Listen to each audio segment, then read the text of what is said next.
Now, at least 7 people were killed after tornadoes ripped through Alabama and Georgia last night. The tornadoes, part of a line of severe storms that left significant damage in several states across the South. Meteorologist Scott Withers is live in LaGrange, Georgia, where one tornado is believed to have touched down. Scott, I felt the residual effects of everything yesterday, and it was wild. And it didn't even touch down in Fulton County, where I was. But tell us what it's like out there.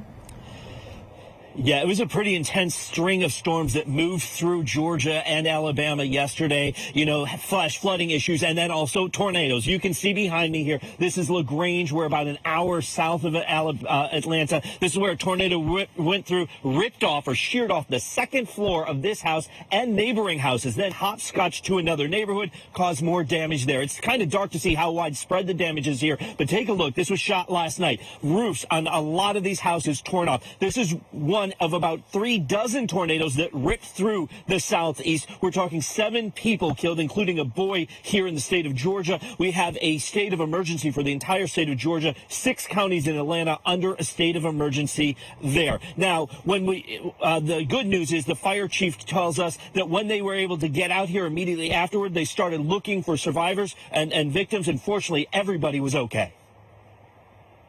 No injuries has been reported. Our guys had, along with LaGrange Police Department, has went door to door to check and make sure no one is hurt or no one is trapped in their residence. And we haven't had any report of any trap or anybody hurt at this time.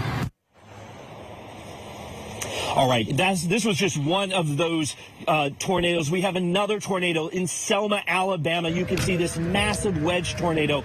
There are the sirens right there as this started rolling through town. Someone at the grocery store was filming this as it hit. This was an EF1, but it was massive, and it caused widespread damage in that historic civil rights town. Take a look at this drone video. You can see just for blocks and blocks, buildings decimated, houses knocked down. The mayor out there saying the damage is widespread to a lot of historic buildings in the town. And from the ground, people were filming on their iPhones the devastation. They were shocked. Many people running into whatever building they could find to take shelter.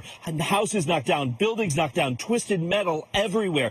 When this tornado went through, it also caused a massive fire downtown. It struck a building, and that building went up in flames. The firefighters had to leave the search and rescue, run over and get that controlled before it spread throughout the town. Now, Lindsay, good news. This system has been significantly downgraded. It's now moving across central and northern Florida, but we're only going to see thunderstorms. All the tornado watches and warnings and the risk for the southeast is over. So that's going to give people today the opportunity to get outside, assess the damage, start the cleanup and the rebuilding.